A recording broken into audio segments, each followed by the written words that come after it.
Okay, morning everybody. Today's in the Campbell house. It's time to grind some fresh ground chuck.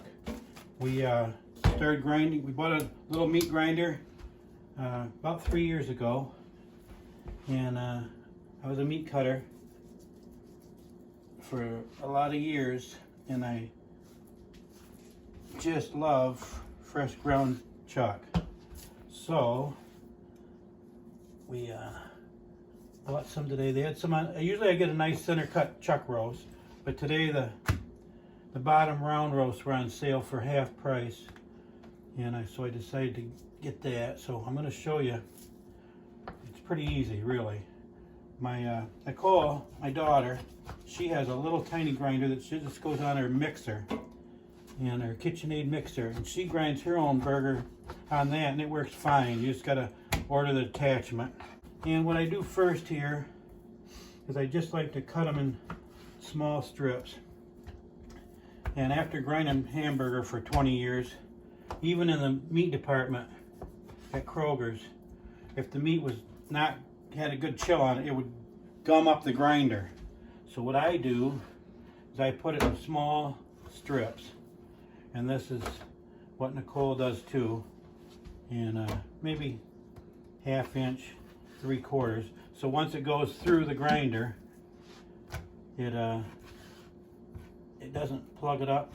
And what we do, the second step, is we put it in the freezer for 30 minutes. So when it comes out of the freezer, it's semi frozen, and it goes down through the grinder so nice. Even Nicole tried it before when it was mushy, and it clogged up the head of the grinder. And okay, we got the first batch coarse ground. Now we take the plate out, pull the worm out. We switch from the coarse cutting plate to the fine one. So that you got to put your little knife in here. You got to clean all that any gristle out of there, and then put it back in. Put it back on. And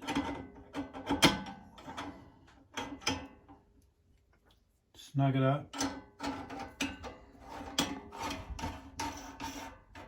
Okay, and then we get ready to do it again. Okay, now that the fine cutting blade's on there, run it through the second time. And got a plunger. Here's a plunger if it doesn't go through, but I got a pretty good system where I crumble it up as it goes through, and it doesn't have to, it doesn't jam on me. There, it's beautiful, beautiful stuff. It smells so good. I'll run this little bit here more through here, and then I'll show you. Then Deb packages in 1 pound packages, and we're good. We're good for another month. You can see it. Just zoom in, Deb, a little bit, or walk up and see it. Just beautiful stuff. Just nothing like it. Fresh ground burger. So if you ever think about it, you just don't want that stuff in the store because you're a little bit scared of it with all the recalls. Just have to try it sometime. There. Okay, good. That's good.